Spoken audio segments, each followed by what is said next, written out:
ভালোবাসায় মনোনিবেশ করে তাদের প্রতি, আর তাদেরকে বিভিন্ন ফল ফুলারি দ্বারা বিভিন্ন জিনিস দিয়ে তুমি তাদের রিজিকের ব্যবস্থা করে দাও। আজ দেখেন ওই দোয়া আল্লাহ পাক গ্রহণ করেছেন কি করেন নাই? মক্কার মতো জায়গায় যান, দেখবেন গোটা পৃথিবীর বুকে যে সমস্ত ফল ফ্রুটগুলো নাই, ওইগুলো আপনার আরবের মধ্যে আল্লাহ পাক মওজুদ করে দিয়েছেন। এই দোয়া আল্লাহ পাক গ্রহণ করেছেন, করেন নাই? করেছেন। কিন্তু তারাও যখন আজকে রিয়াদের মতো জায়গায় কনসার্ট তৈরি করছে, গান বাজনা, থিয়েটার, নাচ, উলঙ্গ নাচ, এমন কোনো জিনিস নাই যে তারা সেগুলো তৈরি করে নাই, সেগুলো করছে না।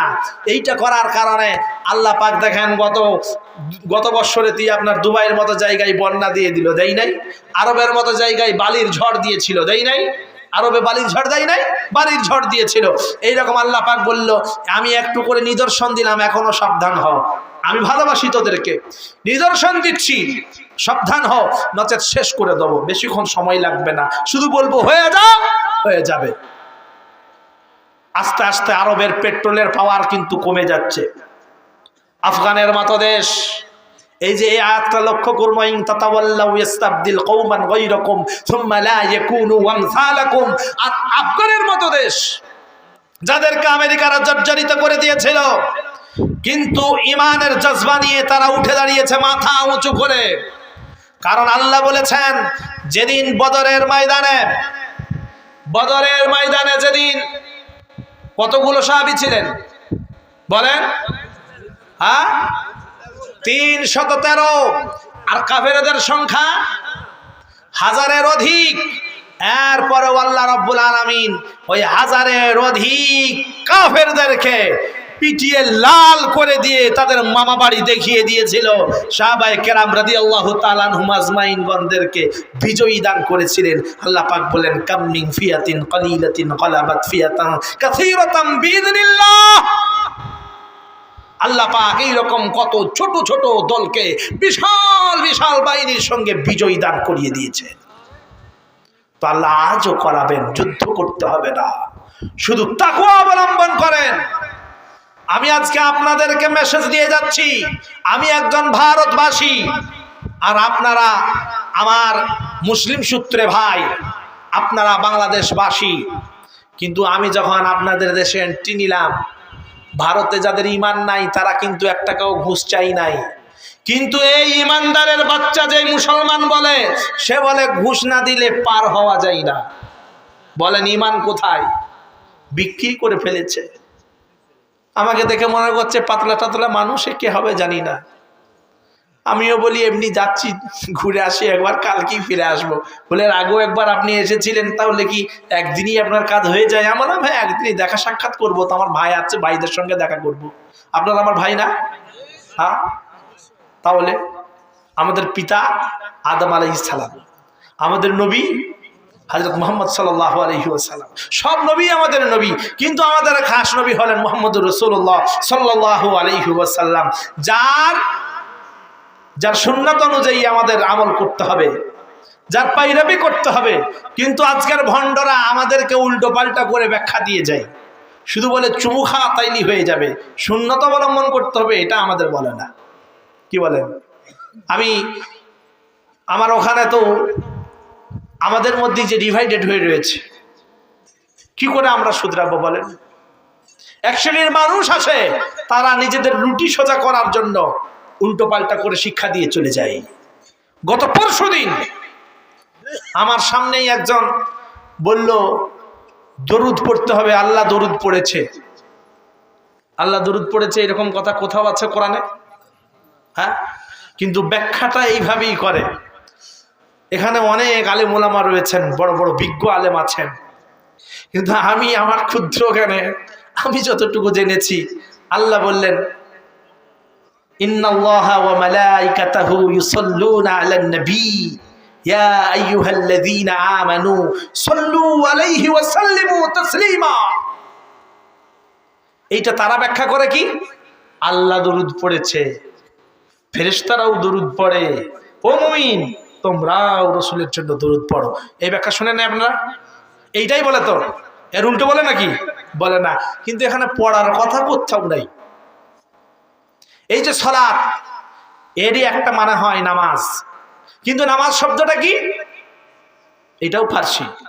দরুদ শব্দটা কি বলেন? দরুদ ফার্সি, আরবি না। দরুদের আসল অর্থটা কি? আমি বললাম আসলে বলেন তো দরুদের অর্থটা কি? কেউ বলতে পারে না। বলে দরুদের অর্থ হলো কল্যাণ কামনা করা। তো আল্লাহ যদি কল্যাণ কামনা করে তাহলে বলেন, আল্লাহ যদি কল্যাণ কামনা করে তাহলে নিশ্চয়ই আল্লাহর থেকে আর একজন বড় কেউ আছে যে তুমি আল্লাহর রসুলের কল্যাণ আমি কামনা করছি তোমার কাছে, তুমি কল্যাণ দাও। আল্লাহ তো নিজেই কল্যাণ দেবে, আল্লাহ কার কাছে কামনা করবে? আল্লাহর তরফ থেকে হয় দয়া। এখানে সালাতের মানে হলো আল্লাহর তরফ থেকে রহমত, দয়া, ফেরেশতাদের তরফ থেকে দোয়া। আর মুমিন তোমরাও দোয়া আর সালাম করো, পাঠাও, সালাম পাঠাও, দোয়া পাঠাও, কল্যাণ কামনা করো। এটার মানে এই। কিন্তু বলে যে ওরাও পড়েছে, তোমরাও পড়ো, এরাও পড়ো, আমরাও পড়ি, এটা পড়া ফরজ করে দিয়েছে। তারপরে কি? আল্লাহুম্মা সাল্লি আলা সাইয়্যিদিনা মাওলানা মুহাম্মদ ওয়া আলা আলি সাইয়্যিদিনা মাওলানা মুহাম্মদ। আমি বললাম এটা কি আমার মুখস্থ নাই? বললা তাহলে দরুদ ইব্রাহিম যাকে বলছে, বলে ইব্রাহিম বলে তো আমার বাংলাদেশেই দেখবেন। আমি বাংলাদেশে আমার মুর্শিদাবাদে গিয়েছিল, আমার মহফিল তার পর দিনে আগের দিনে বলে চলে আসলো, আমাদেরকে গালিগালাজ করে। ওই যে আপনাদের কি আছেন একজন জিলিপি, কি নাম, আলাউদ্দিন, এত উল্টো পাল্টা হাদিসের ব্যাখ্যা করে আসলো, শেষে মানুষদেরকে গরম করে দিয়ে চলে আসলো। বলল এগুলো সব ঠিকই আছে, অসুবিধা কিছু নাই। আপনার ক্যাম করা, মিলাদ করা, সালাম করা, এই যে দরুদ করা, তো এই দরুদ ইব্রাহিম তিনিই বলেছিলেন যে দরুদ ইব্রাহিম বলে নাম নাই। আমি বলি দরুদ ইব্রাহিম কেন বলেন জানেন? ইব্রাহিম আলাইহিস সালামের নাম আছে, এই পরিচিতিটা লোকেরা তাড়াতাড়ি পরিচয় করতে পারবেন যে তাহলে ওই দরুদটা, এই জন্যই দরুদ ইব্রাহিম বলা হয়। নাম নাই তো কি হয়েছে, ওটা তো নামাজে পড়তে হয়, তো ওটা পড়তে অসুবিধা কি আছে? আর আমি দেখেছি যখনই দরুদ শুরু করি সবাই আল্লাহুম্মা সাল্লি আলা করতে শুরু করে দেয়, আর যেই দরুদ ইব্রাহিম পড়ি তখন চুপ হয়ে যায়। মানে বোঝা গেল এরা কেউ নামাজই নয়, পরিচয়টা এখানেই দিয়ে দেয়।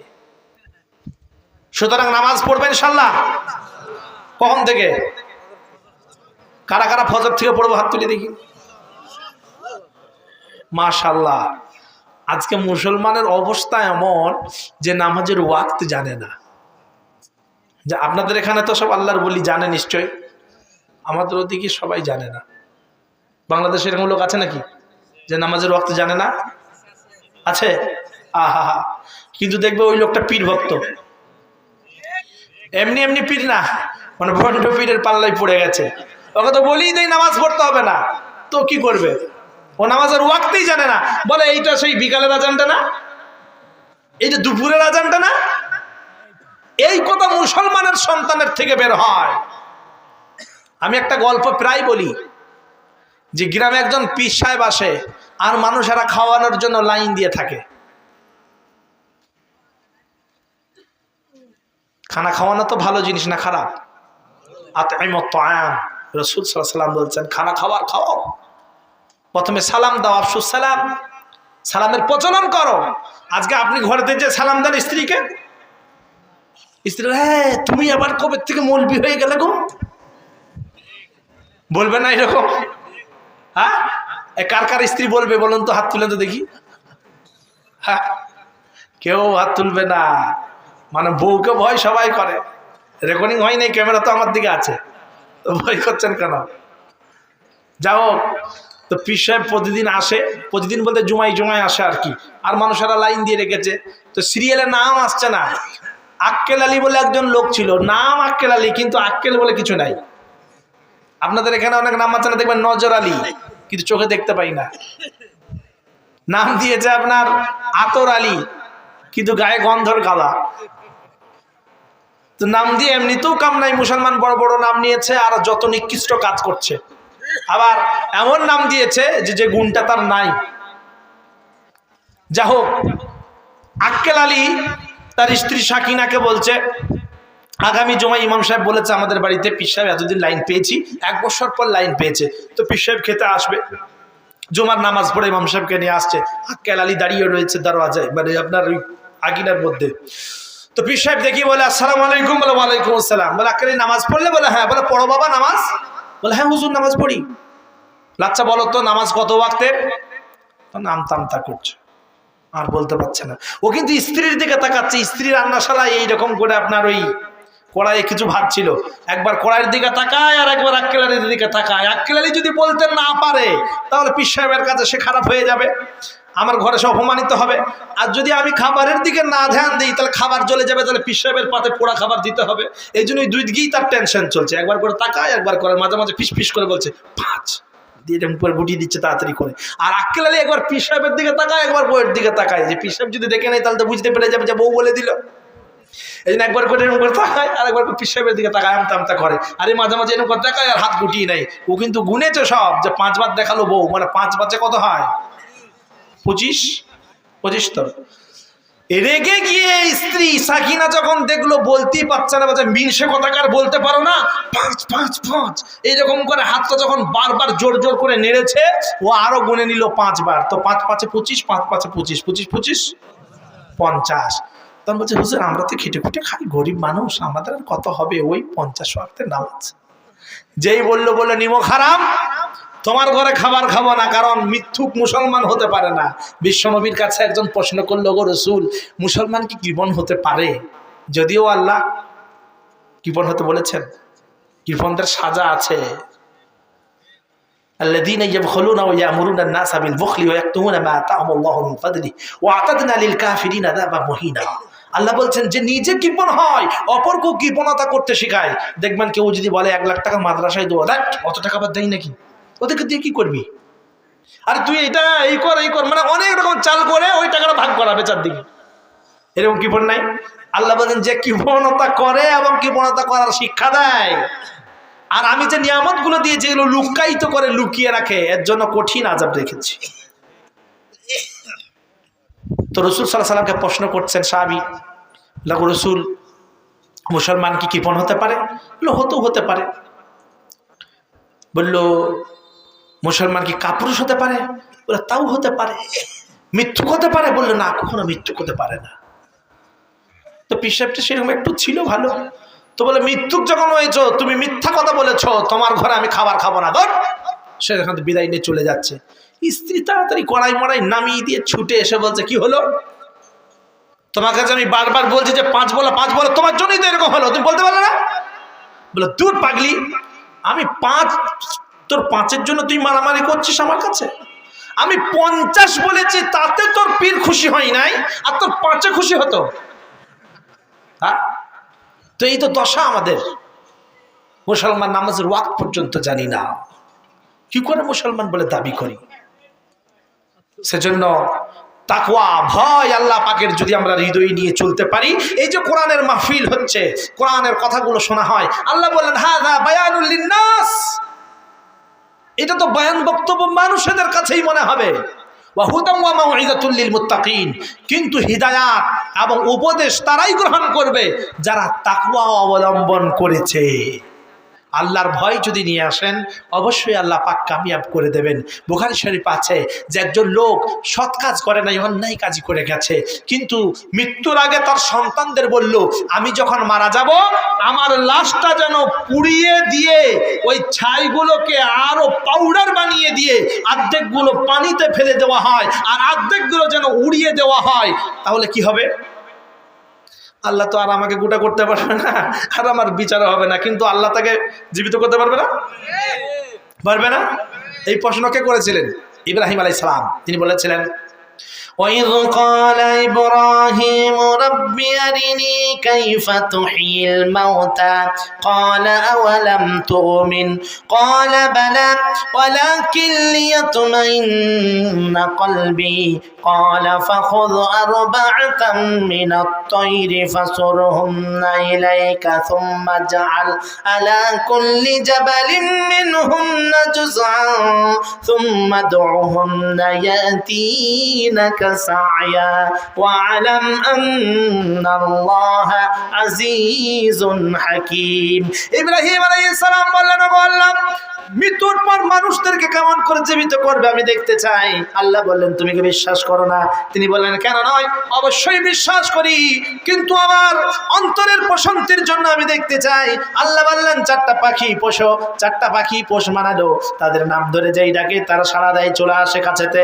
আর আল্লাহ রাব্বুল আলামিন বললেন ওই পাখিগুলো তুমি জবাই করো এবং পাহাড়ের উচ্চ স্থানে তুমি রেখে দিয়ে চলে আসো। উচ্চ স্থানে রেখে দিয়ে চলে আসলো, আর যেই নাম ধরে ডাকলো সব একটা একটা করে চলে আসলো। এখন আল্লাহ পাক হযরত ইব্রাহিম আলাইহিস সালামের জন্য বলছেন, আমার এই কুদরতি ক্ষমতা দেখে ইব্রাহিম আলাইহিস সালাম বলছেন আল্লাহ বলেন সর্বত্র ক্ষমতাবান।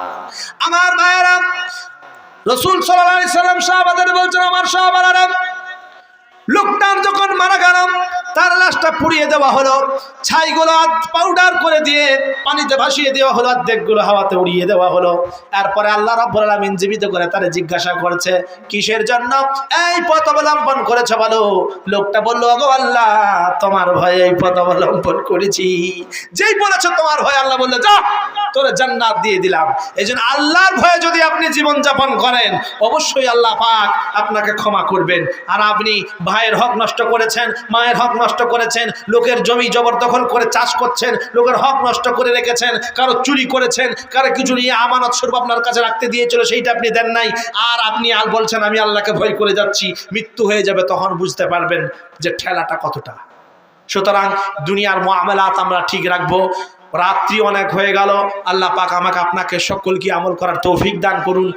আজকের মাহফিলটা আপনাদের সাজানো গোছানো মাহফিল ছিল, আমি এসে একটু নষ্ট করে দিলাম, এর জন্য আমি দুঃখিত। আমাকে আপনারা ক্ষমা করবেন, আমার জন্য দোয়া করবেন। ওয়াখির দাওয়ানা আলহামদুলিল্লাহি রাব্বিল আলামিন। আল্লাহ পাক সকলকে নামাজি পরেজগার মুত্তাকি বানিয়ে দিন, বলুন আমিন। কারণ অনেক রাত হয়ে গেছে তো মানুষের আস্তে আস্তে করে উঠছে। আল্লাহুম্মা আমিন।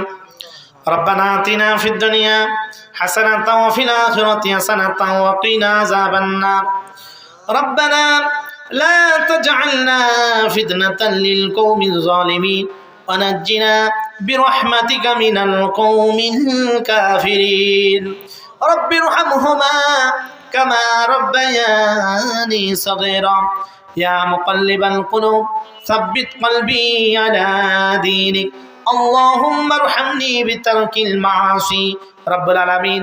হাত তোলার মুহূর্ত পর্যন্ত সমস্ত গুনাহ করেছি, সমস্ত গুনাহ মেহেরবানি করে মাফ করে দাও রব্বুল আলামিন। আমাদের শরীরগুলো সুস্থ করে দাও, অসুস্থতা থেকে তুমি আমাদের হেফাজত করো আল্লাহ।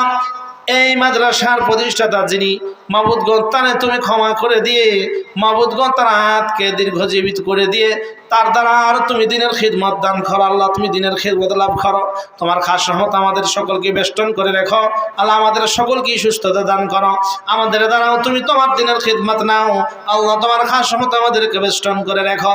কেমন করে চাইতে হয় জানি না, তবু এতিমের মতো কাঙালের মতো গুনার বোঝা মাথায় নিয়ে তোমার দরবারে হাত তুলেছি মাবুদ আল্লাহ। আমাদের হাত তোলা তুমি গ্রহণ করে নাও। আমরা গুনাহগার খাতাকার, পিছনের দিকে যদি তাকাই শুধু গুনার গুনাহ। ওগো আল্লাহ, বড় আশা নিয়ে তোমার দরবারে গভীর রাত্রিতে হাত তুলেছি মাবুদগণ। সুদূর ইন্ডিয়া থেকে বাংলাদেশে আলামিন গাজীর আহ্বানে এখানে আসলাম আল্লাহ। আলী আকর সাহেবের প্রেরণায় মাবুদগণ তুমি আমার এখানে হাজির করেছ আল্লাহ। মুসাফির অবস্থায় তোমার দরবারে হাত তুলেছি। আর বাংলাদেশি ভাইয়েরা যারা হাত তুলেছে আর যারা তুলতে পারে নাই মাবুদগণ সকলকে ক্ষমা করে দিয়ে মুসলমান জাতিকে এখন হওয়ার তৌফিক দান করো হে আল্লাহ। তোমার খাস রহমত আমাদের প্রতি অবতরণ করো আল্লাহ। মুসলমান নারীদের প্রতি, মুসলমান ভাইদের প্রতি যে অত্যাচার চলছে মাবুদ গো, মুসলমানদেরকে তুমি হেফাজত করো আল্লাহ। কত বোনেদেরকে বিধর্মীরা ধর্ষণ করলো, কত মায়েদের পেট চিরে বাচ্চাগুলোকে তারা ফেলে দিয়ে লাশগুলোকে নিয়ে হোলি খেলার মতো রক্তগুলো হোলি খেললো আল্লাহ। কত ঘর ভেঙে দিল, কত বাড়ি ভেঙে দিল, কত মসজিদ ভেঙে দিল, কত মাদ্রাসা ভেঙে দিল আল্লাহ। মুসলমানদেরকে তোমার গোলামিয়াতের শিকার করে দিয়ে আল্লাহ যারা অত্যাচার করছে অত্যাচারীদের তুমি নিধন ঘটাও মাবুদ গো। মুসলমানদের তুমি হেফাজত করো আল্লাহ। মা বোনেরা খোলা হওয়ায় তারা মুক্ত হওয়ায় ঘুরতে পারে না, মাবুদ গো পর্দা করতে পারে না। বেঈমানেরা ক্রিটিসাইজ করে, তাদেরকে অত্যাচার করে, তাদের প্রতি তারা অত্যাচারিত হয়ে যায়। আল্লাহ তুমি তোমার খাস রহমত মুসলমানদের প্রতি অবতরণ করো। আল্লাহ আরাকানের মুসলিমরা, ফিলিস্তিনের মুসলিমরা কত কষ্টে দিন যাপন করছে মাবুদ গো, তাদের তুমি সুরাহা দান করো। আল্লাহ ইহুদি খ্রিস্টান যারাই মুসলমানদের শত্রু, মুসলমান শেষ করতে মাবুদ যারা ওত পেতে বসে রয়েছে, তাদের চক্রান্তকে তুমি ধূলিসাৎ করে দাও। আল্লাহ তোমার খাস রহমতে বেষ্টন করে রেখো। আমাদের জীবনে আমরা যারা মা বাবা পেয়েছি, যারা খিদমত করতে পেরেছি মাবুদ, তাদের খিদমত করার তৌফিক দান করো। যারা করতে পারে নাই তাদের করার তৌফিক দান করো। আর আমাদের যাদের মা বাবা বিদায় নিয়ে চলে গেছে মাবুদ, জানি না নীরব নবরা কবরে থেকে হালতে শুয়ে রয়েছে মাবুদ, তাদের তুমি ক্ষমা করে দাও। হে আল্লাহ, যার মা নাই সে বোঝে মা কি জিনিস, যার বাপ নাই সে বোঝে বাপ কি জিনিস। আজকে এখান থেকে উঠে যাওয়ার পরে অনেকেই মায়ের আওয়াজ পাবে না, অনেকেই বাপের আওয়াজ পাবে না। আল্লাহ সেই মার বাপ যারা ছেলেদের অসুস্থতা এক মুহূর্ত মেনে নিতে পারে না, অনেক সময় আমাদের নালায়ক আমরা অযোগ্য সন্তানেরা বলে থাকি, বুড়ি মরে না কেন, বুড়ো মরে না কেন। কিন্তু সন্তান যখন অসুস্থ হয়, মার বাপ মাথার কাছে এসে বলে, আল্লাহ আমার সন্তানকে কেন এত বড় রোগে আক্রান্ত করেছো, বিনিময়ে আমাদের প্রাণ নিয়ে নাও, আমার সন্তানকে তুমি সুস্থ করে দাও। আল্লাহ হলো মার বাপ মাবুদ। অনেকেই মায়ের সঙ্গে বেয়াদবি করেছে, অনেকে বাপের সঙ্গে বেয়াদবি করেছে। আল্লাহ যাদের মা নাই বাপ নাই মাবুদ গো, মা বাপের জন্য মাগফিরাতের দোয়া তুমি শিখিয়ে দিয়েছো। রব্বির হামহুমা কামা রাব্বায়ানি সগীরা। আল্লাহ তাদের মাগফিরাতের জন্য দোয়া করার তৌফিক দান করো, আমল সালিহ করার তৌফিক দান করো। আল্লাহ যে মাদ্রাসার ময়দানে বসে রয়েছি, এই দিনই দানাকে তুমি উজ্জ্বল করে দাও। আল্লাহ এখান থেকে কত শত শত হাফেজ মাওলানা বের হয়ে যাচ্ছে মাবুদ গো, তাদের সকলকে এই দিনের আঞ্জাম দেওয়ার তৌফিক দান করো, দিনে খিদমত করার তৌফিক দান করো। আল্লাহ তোমার কাছে বেষ্টন করে রেখো। যারা যারা মাদ্রাসায় দান করলো তাদের দানগুলো গ্রহণ করে নাও। যারা করতে পারে নাই তাদেরও দান করার তৌফিক দান করো। যারা সাহায্য সহযোগিতা করেছে সকলকেই তুমি গ্রহণ করে নাও। আল্লাহ আমরা তোমার নগণ্য বান্দা, কেমন করে চাইতে হয় জানি না, তবু আমরা বড় আশা নিয়ে তোমার দরবারে হাত তুলেছি মাবুদ। আল্লাহ আমাদের গুনাহ খাতা মাফ করে দিয়ে আমাদের আগামীর জীবনটা তুমি সহজে সরল করে দাও। আল্লাহ ঈমান আমাদের মজবুত করে দাও, দিনে খিদমত করার তৌফিক দান করো। আল্লাহ সুদূর ভারতবর্ষে আমার যে জামিয়া দাঁড়ে রাখা মাবুদ, তাকে তুমি সেই সালামতির সঙ্গে তার বিল্ডিং গুলো উঁচু করে দিয়ে মাবুদ পড়াশোনার দিকে যেন সর্বশীর্ষ উঠে যায়, তার তৌফিক দান করো। আল্লাহ তোমার কাছে মধ্যে বেষ্টন করে রেখে সেই জায়গা থেকে তুমি দিনের খিদমত দান করো। আল্লাহ খিদমত দাও। আল্লাহ আমাদের সকলকেই দিনের দায়ী বানিয়ে দাও, তোমার কাছে মধ্যে বেষ্টন করে রেখো।